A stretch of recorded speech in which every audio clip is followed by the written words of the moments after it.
Subscribe करें मेरे channel को और प्रेस करें बेल आइकन पे ताकि आपको मिले लेटेस्ट वीडियो की अपडेट सबसे पहले फुल पावर में। हे गाइस, मेरा नाम है आकाश और आप लोग देख रहे हैं फिजी फैक्ट्स टीवी का एक नया फ्रेश एपिसोड। दोस्तों, आज इस वीडियो में हम बात करेंगे जेनेवा कन्वेंशन के बारे में। इस वीडियो में हम डिटेल में समझेंगे कि आखिर क्या होता है जेनेवा कन्वेंशन, इसको किसने बनाया, कब बनाया, क्यों बनाया और ये कितना बड़ा रोल प्ले करता है एक वॉर की सिचुएशन में। तो गाइस, जैसा कि आप सभी जानते हैं कि इंडियन एयरफोर्स के विंग कमांडर मिस्टर अभिनंदन को पाकिस्तान में पकड़ लिया गया था, जिसके बाद सब लोग ये कहने लगे कि जेनेवा कन्वेंशन के अकॉर्डिंग पाकिस्तान को मिस्टर अभिनंदन को वापस इंडिया भेजना होगा। पर हम में से बहुत कम लोग जानते हैं कि आखिर ये जेनेवा कन्वेंशन होता क्या है। तो दोस्तों, अगर आपके मन में भी यही सवाल है कि आखिर क्या है ये जेनेवा कन्वेंशन, तो यहाँ से आप इस वीडियो को पूरा एंड तक देखें। दोस्तों, पहले मैं आपको बताता हूँ कि जेनेवा कन्वेंशन जो ये एक टर्म है, इसका जन्म कैसे हुआ। उसके बाद हम इसके अंदर जितने भी रूल्स और पॉलिसीज हैं उसके बारे में अच्छे से समझेंगे। 1859 में एक वॉर हुई थी दोस्तों, जिसका नाम था बैटल ऑफ सेल्फेरिनो। ये वॉर हुई थी दोस्तों 3 लोगों में, फ्रेंच एम्पायर, सर्दिनिया और ऑस्ट्रिया, जिसमें फ्रेंच एम्पायर और सर्दिनिया एक टीम में थे और ऑस्ट्रिया अकेला। इस वॉर में जीत हुई थी फ्रेंच एम्पायर और सर्दिनिया की। जब ये वॉर खत्म हुई तो एक स्विस बिजनेसमैन जिनका नाम था हेनरी ड्यूनेंट, वो इस जंग में घायल हुए सिपाहियों से मिलने गए। और जब वो उन सिपाहियों से मिलते हैं तो बहुत ही ज्यादा शॉक हो जाते हैं, क्योंकि उन घायल सिपाहियों की कंडीशन बहुत ज्यादा बुरी होती है। एक तो वो वैसे ही वॉर में जंग लड़के घायल थे, ऊपर से उनके पास प्रॉपर मेडिकल सपोर्ट और देख रेख करने वाला कोई नहीं था। ये सब देखकर हेनरी ड्यूनेंट को बहुत बुरा लगा और उन्होंने फिर एक किताब लिखी जिसका नाम था अ मेमोरी ऑफ सेल्फेरिनो, जिसे पब्लिश किया गया 1862 में। इस किताब में हेनरी ने बताया कि एक वॉर का आफ्टर इफेक्ट कैसा होता है, वॉर में घायल हुए सिपाहियों को कितनी तकलीफों से गुजरना पड़ता है। उन्होंने वो सारी चीजें मेंशन करी जिसको देखकर वो बहुत ही शॉक हो गए थे और जिसके बारे में वो पूरी दुनिया को बताना चाहते थे। उन्होंने अपनी किताब में प्रॉब्लम तो बताई, लेकिन साथ ही उसका सॉल्यूशन भी बताया। उन्होंने अपनी किताब में बताया कि एक परमानेंट रिलीफ एजेंसी बनानी चाहिए जो कि किसी भी वॉर के टाइम ह्यूमैनिटेरियन एड के लिए काम आएगी। इसका मतलब यह है दोस्तों कि जैसे सपोज 2 देश या उससे ज्यादा आपस में वॉर कर रहे हैं और वॉर खत्म होने के बाद दोनों ही जगहों में घायल सिपाही होते हैं, उनकी हेल्प करी जाएगी और साथ ही जो प्रिजनर्स ऑफ वॉर होते हैं उनकी भी। फॉर एग्जाम्पल, ये 2 देश हैं ए एंड बी, ये दोनों आपस में वॉर करते हैं और वॉर खत्म हो जाने के बाद दोनों ही देशों में घायल सिपाही होते हैं। कुछ ए कंट्री के सिपाही बी में रह जाते हैं और कुछ बी के ए में। इन सिपाहियों को जो अपने दुश्मन देश में रह जाते हैं उन्हें कैद कर लिया जाता है और उन्हें कहा जाता है प्रिजनर्स ऑफ वॉर। तो हेनरी ड्यूनेंट के अकॉर्डिंग इन सभी सिचुएशन में जो वॉर के घायल सिपाही होंगे उनकी हेल्प करी जाएगी, मतलब उन्हें प्रॉपर मेडिकल सपोर्ट दिया जाएगा, प्रॉपर डाइट और वो सारी जरूरतमंद चीजें जिससे वो ठीक हो सकें। इस प्रपोजल को दोस्तों सभी ने स्वीकार करा, जिसके बाद इंटरनेशनल रेड क्रॉस और रेड क्रिसेंट मूवमेंट स्टार्ट हुआ। रेड क्रॉस और रेड क्रिसेंट दोस्तों 2 एम्बलम होते हैं जिसे वॉलंटियर्स पहनकर काम करते हैं।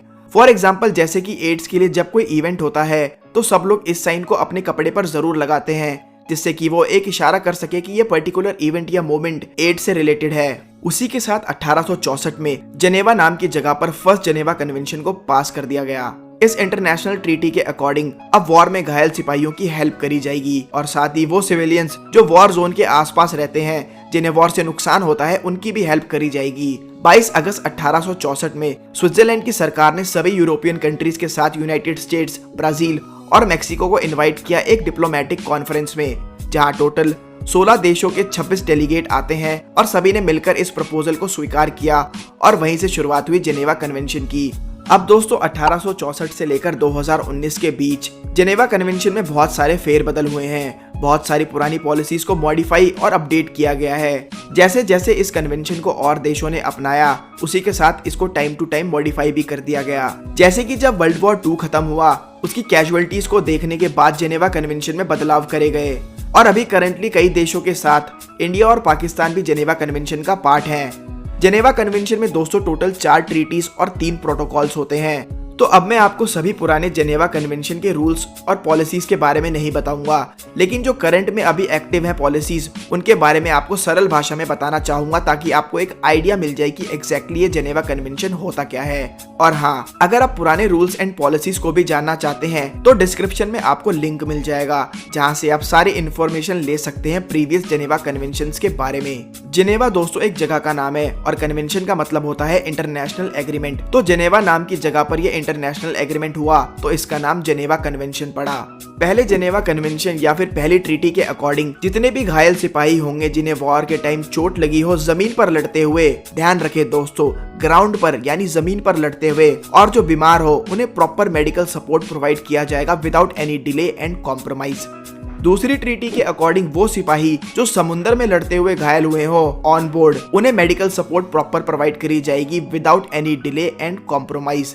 तीसरी ट्रीटी के अकॉर्डिंग जो प्रिजनर्स ऑफ वॉर होंगे, जिसके बारे में मैंने आपको ऊपर समझाया था ए कंट्री और बी कंट्री के एग्जांपल से, वो सिपाही जो एनिमी स्टेट में रह जाते हैं वॉर खत्म होने के बाद, उनको प्रॉपर केयर प्रोवाइड करी जाएगी, जैसे कि रहने के लिए घर, खाने पीने के लिए प्रॉपर फूड एंड वाटर, पहनने के लिए कपड़े और मेडिकल, तब तक जब तक वो अपने देश नहीं चले जाते।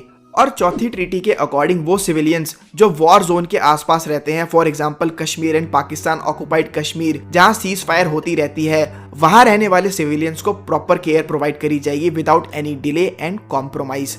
ये थी दोस्तों वो 4 ट्रीटीज जो आती हैं जेनेवा कन्वेंशन के अंडर। अब मैं आपको बताऊंगा उन 3 प्रोटोकॉल्स के बारे में। पहला प्रोटोकॉल इंट्रोड्यूस हुआ था दोस्तों 1887 में, जिसके अकॉर्डिंग इंटरनेशनल कॉन्फ्लिक्ट्स यानी एक देश की दूसरे देश की लड़ाई के बीच में जो वॉर के विक्टिम होंगे उन्हें प्रोटेक्शन और जस्टिस प्रोवाइड किया जाएगा। इस प्रोटोकॉल में सिविलियन से लेकर आर्मी के लोग सभी को इंक्लूड किया गया है। दूसरा प्रोटोकॉल भी इंट्रोड्यूस हुआ था 1887 में, जिसके अकॉर्डिंग नॉन इंटरनेशनल कॉन्फ्लिक्ट्स जैसे कि किसी देश में इंटरनल सिविल वॉर चल रही हो, वहां घायल हुए विक्टिम्स को प्रोटेक्शन प्रोवाइड करी जाएगी।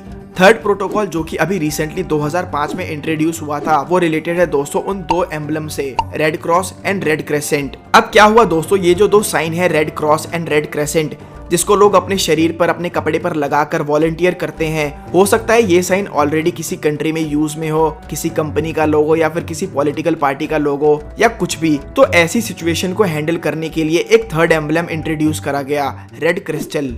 तो ये है दोस्तों वो टोटल 4 ट्रीटीज और 3 प्रोटोकॉल्स। अब इन ट्रीटीज और प्रोटोकॉल्स में भी बहुत सारे आर्टिकल्स हैं, जिन्हें अगर मैं डिटेल में समझाने लगा तो ये वीडियो 8-10 घंटे से भी ऊपर की हो जाएगी। लेकिन फिर भी अगर आप उनको पढ़ना चाहते हैं, उनके बारे में बारीकी से जानना चाहते हैं, तो मैं डिस्क्रिप्शन में आपको लिंक दे दूंगा। सो गाइज, ये था जेनेवा कन्वेंशन। आई होप इस वीडियो के जरिए आपको एक आइडिया तो मिल ही गया होगा कि आखिर जेनेवा कन्वेंशन क्या होता है और इसे किसने बनाया, कब बनाया, क्यों बनाया, और ये कितना बड़ा इंपॉर्टेंट है ह्यूमैनिटी के पॉइंट ऑफ व्यू से। इस जेनेवा कन्वेंशन के लिए हेनरी ड्यूनेंट को नोबेल पीस प्राइज भी मिला था और मैं उन्हें ऐसी चीज बनाने के लिए धन्यवाद कहना चाहूंगा। तो गाइज, आज की वीडियो के लिए बस इतना ही। अगर आप ऐसी ही और मजेदार एजुकेशनल और इन्फॉर्मेटिव वीडियोस देखना चाहते हैं तो इस चैनल को सब्सक्राइब करना बिल्कुल भी ना भूलें। और अगर आपको ये वीडियो पसंद आई तो इसे लाइक करें और अपने सभी चाहने वालों के साथ शेयर करें और चैनल को सब्सक्राइब करना बिल्कुल भी ना भूलें। अगर आपका कोई कमेंट या सजेशन है कि मैं किसी पर्टिकुलर टॉपिक पर वीडियो बनाऊं तो प्लीज मुझे नीचे कमेंट सेक्शन में जरूर बताएं। सो गाइज, अब मैं आपको मिलूंगा अपनी अगली वीडियो में। तब तक के लिए गुड बाय और टेक केयर।